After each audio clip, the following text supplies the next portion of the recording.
Okay, so there are two types of dispersion. One is intramodal dispersion, another one is intermodal dispersion.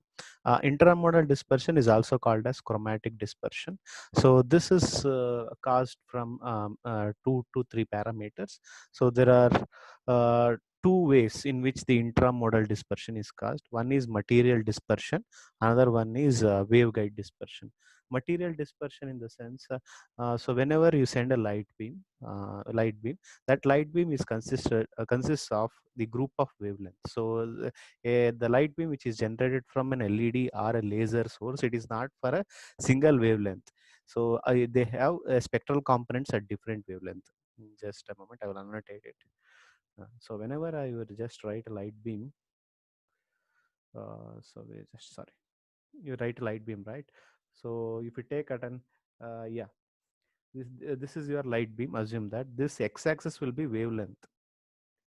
Okay, so this is and the y-axis will be amplitude pattern or intensity pattern or power pattern, whatever it is. This is wavelength. So the light beam, the light pulse will look like something like this. So it consists of different wavelengths at different points. This is how your LED or a laser generates a light. Okay, so all these these are the spectral this is one spectral component, this is another spectral component, like this. All these spectral components has to reach the receiver at the same time, then only the pulse will be exactly received as you transmitted from the transmitter to receiver.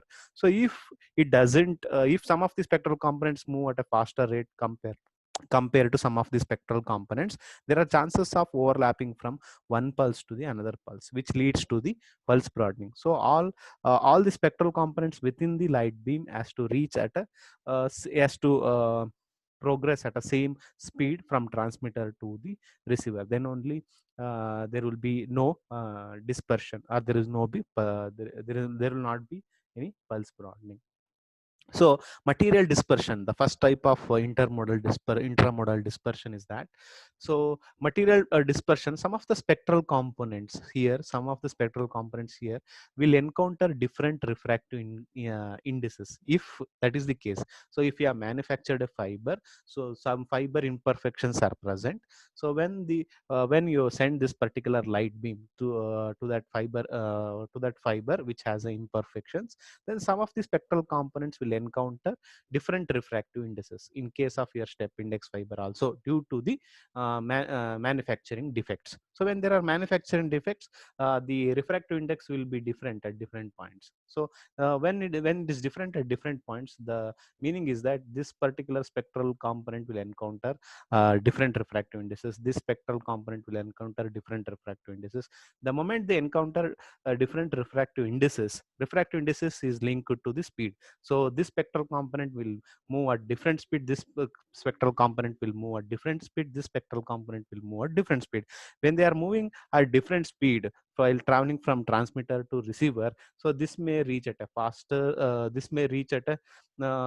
speed, this may go at a slower thing, and this may reach very quickly, this may reach late. So if that is the case, you cannot exactly rearrange the particular pulse, and there will be a problem at the decoding. So if that is the case, if because due to the um, uh, speedy movement of some spectral components, this spectral component may overlap with the adjacent pulse. If this is moving at a faster pace, there are chances that this spectral component may overlap with the adjacent pulse also, which leads to your dispersion. So that will come from as your light impulses, as your light pulse encounter different refractive indices within the core due to the fiber manufacturing. That is material dispersion. That is why it is material.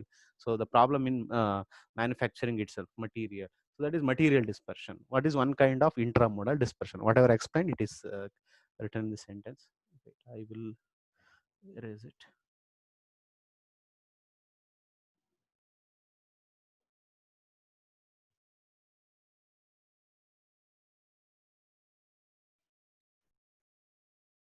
Okay, so next is yeah, the same thing is explained here. So LED emits light at different wavelengths. It is not, so those are called as spectral components. LED or laser, both they do the same thing. So next is waveguide dispersion. This is material dispersion, whatever I explained. Waveguide dispersion is because due to core and cladding itself, because due to the difference in the refractive indices of core and cladding, so there will be an effect on the dispersion that we will see with respect to the equations in the coming classes.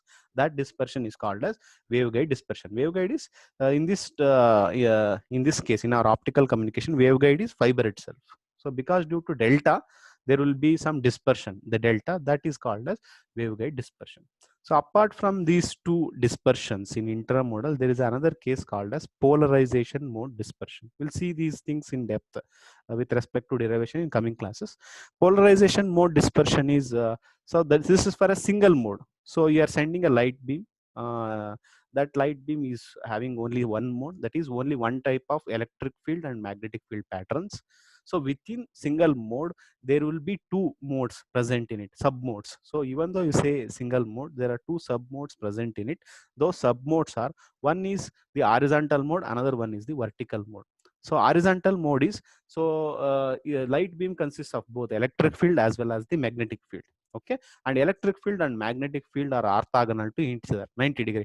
So that means, so you assume this as a light pulse, so it has both electric field as well as magnetic field. This electric field is linearly polarized. This is horizontal. Okay, so it is horizontal because they are 90 degree. One is assume this as an electric field, assume this as a magnetic field. One is vertically polarized and it is moving in this direction. One is horizontally polarized and moving in this direction.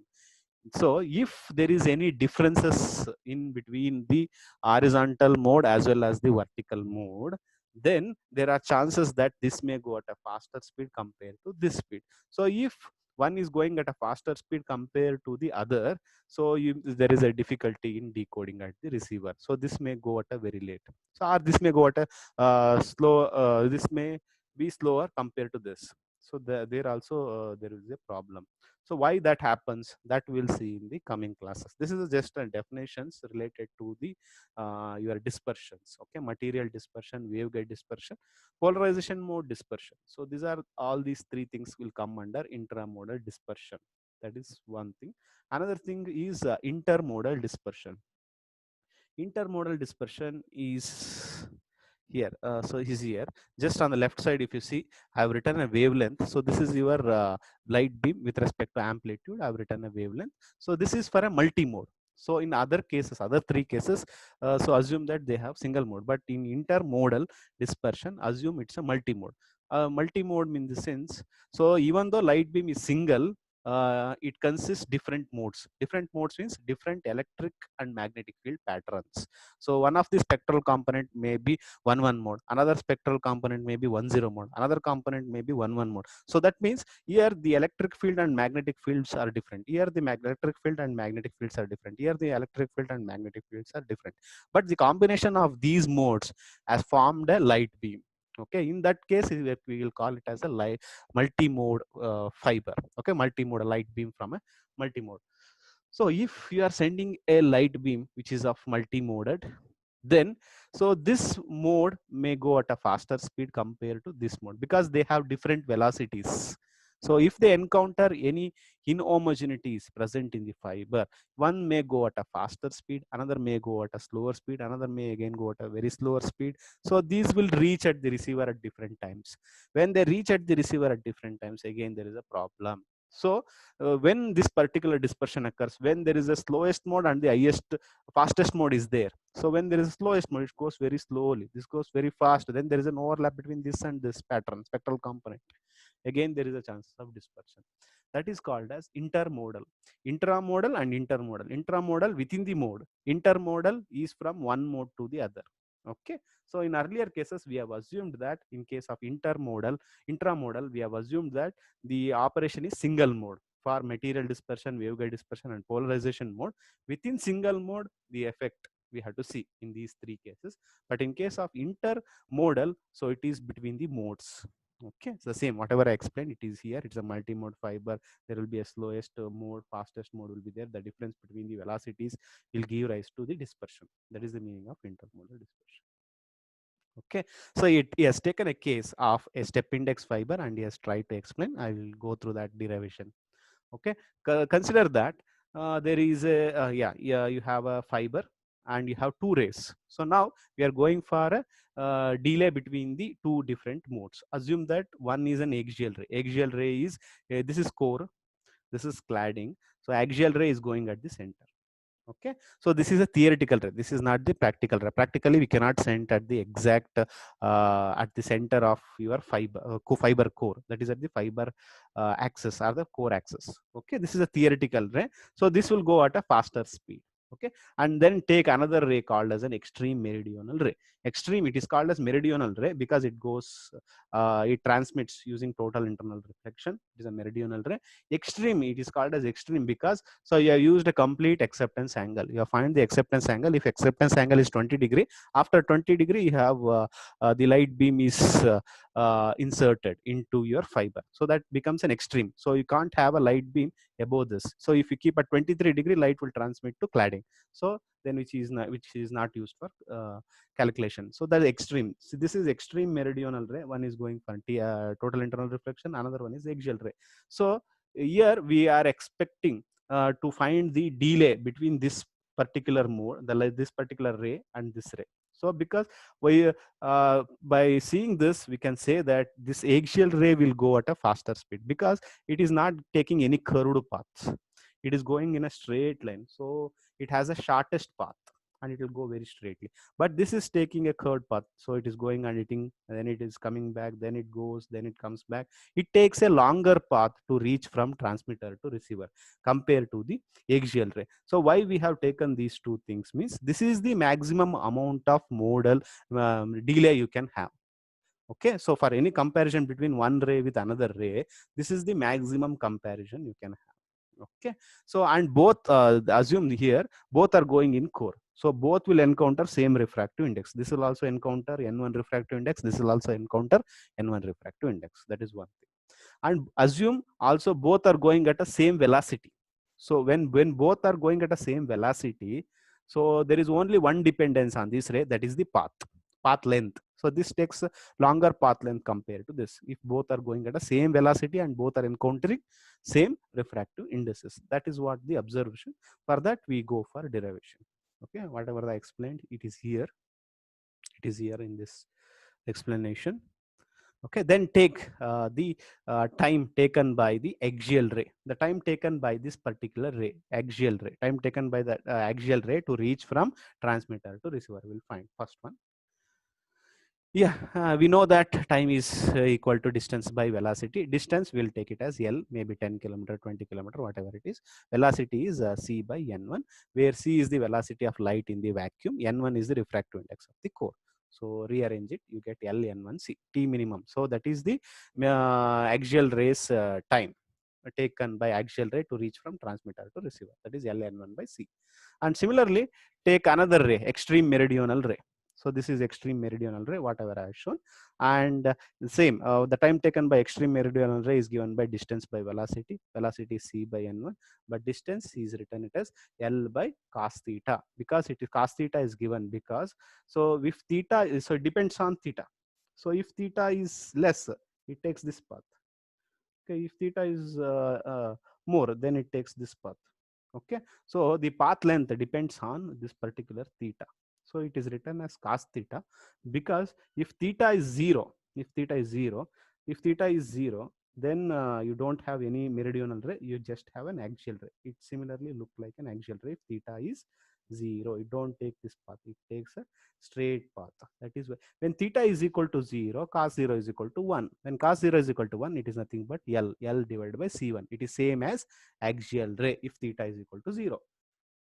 That is one case. If theta is equal to 90 degree, if theta is equal to 90 degree, your light beam is going in this path, perpendicular to your axial ray, which cannot be compared. When theta is equal to 90 degree, cos 90 equal to 0, L divided by 0 is infinity. You don't have a distance comparison between axial ray and the ray which is going. So there is no comparison between them. So for that case, it is an theta. It depends. This path length depends on this particular theta angle. So it is written in terms of cos theta.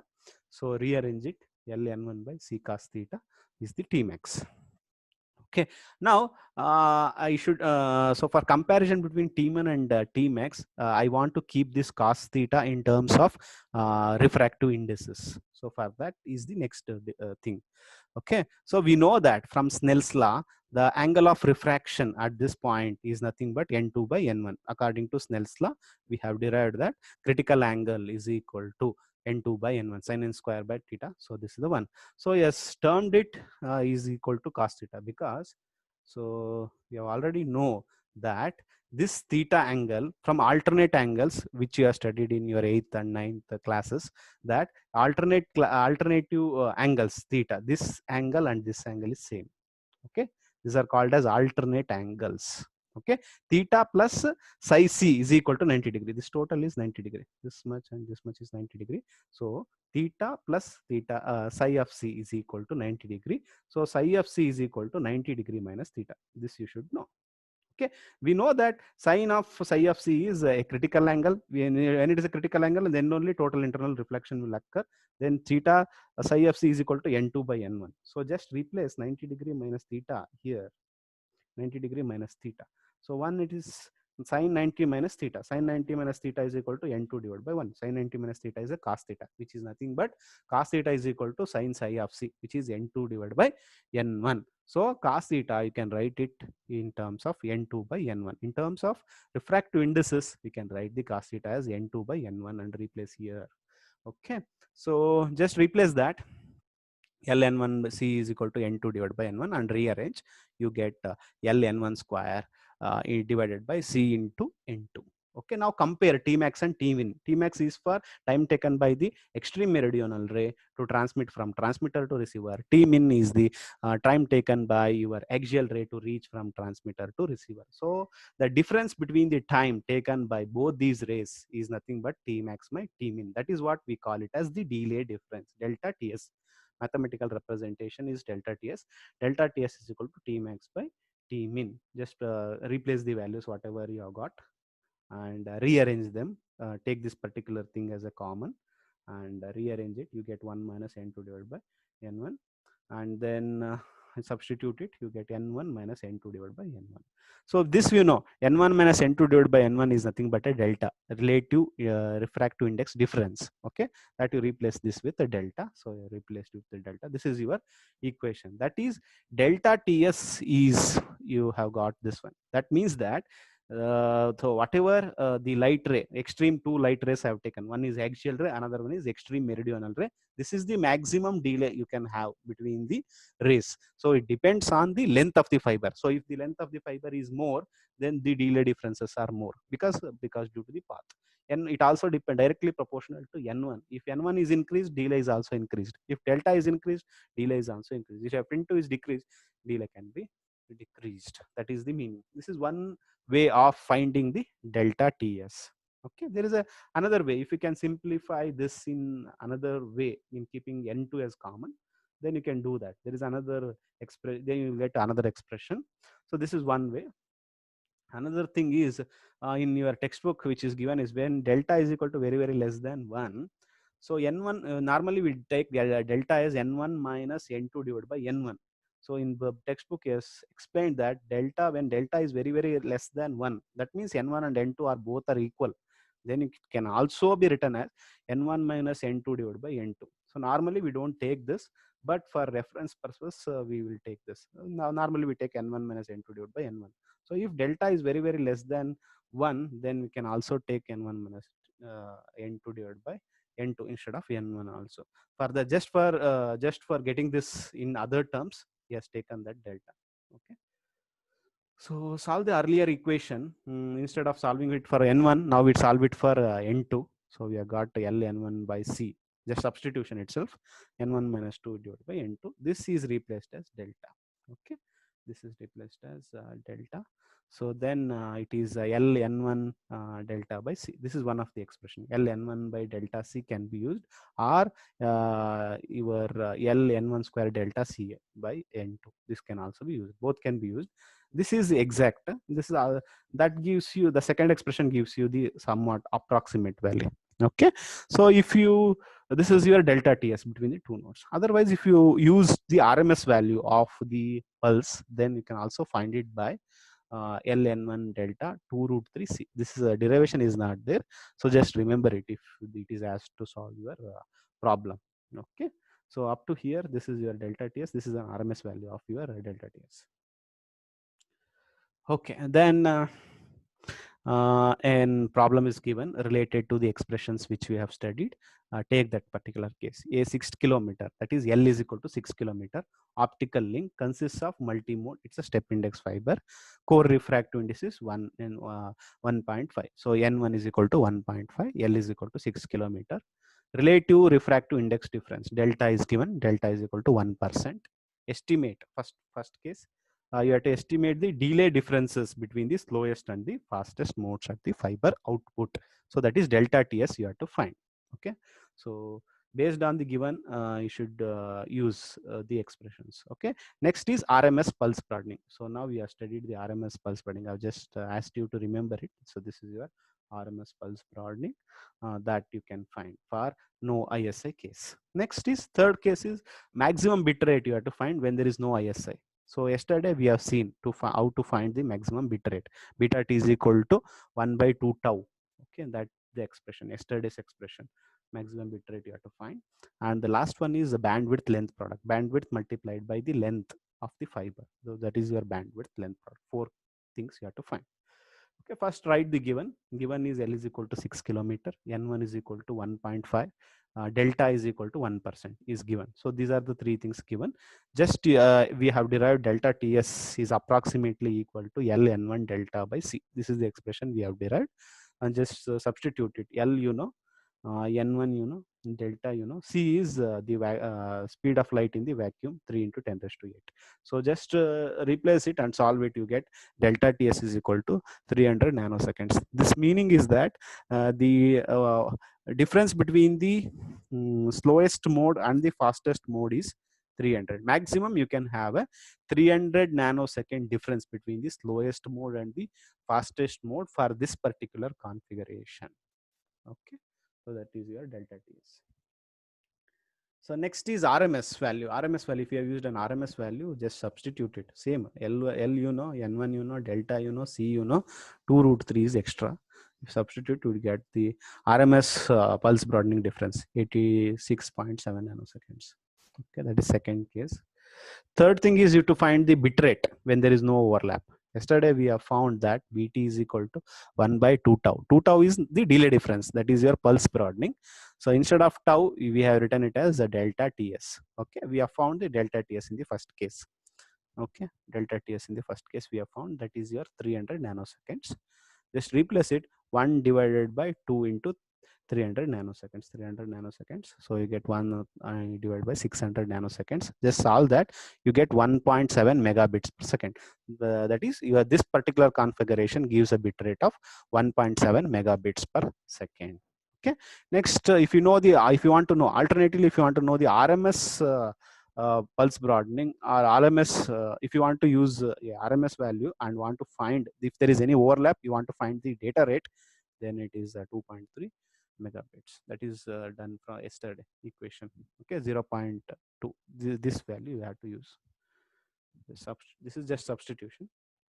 The last case is bandwidth length product. Bandwidth length product is bandwidth whatever you have found into your distance, 6 kilometer. That is your bandwidth length product.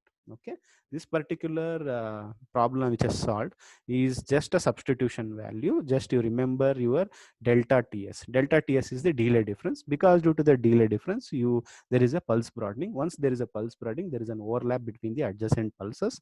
Once there is an overlap between the adjacent pulses, that will leads to the wrong demodulation or decoding at the receiver. Okay, that is the meaning.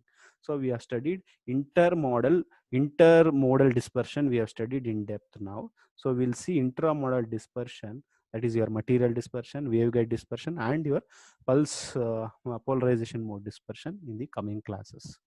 Okay, I hope you have understood to some extent, and I will stop my share. And if you have any questions, you can ask through chat, or else just be there for 1 or 2 minutes. I will record your attendance, then I will end my meeting. Okay, I'll stop my share as of now.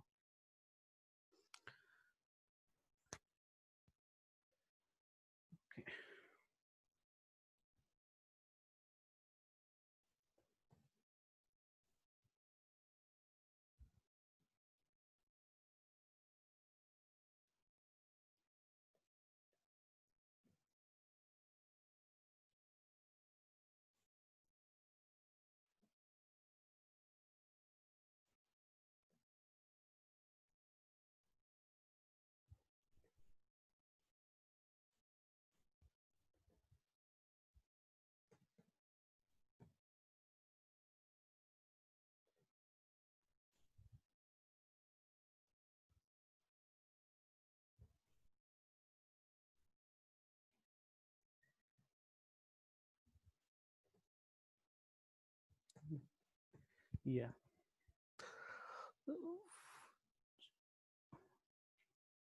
Okay, I've recorded your attendance. Yeah. Okay, I will end my session. Thanks for attending the class.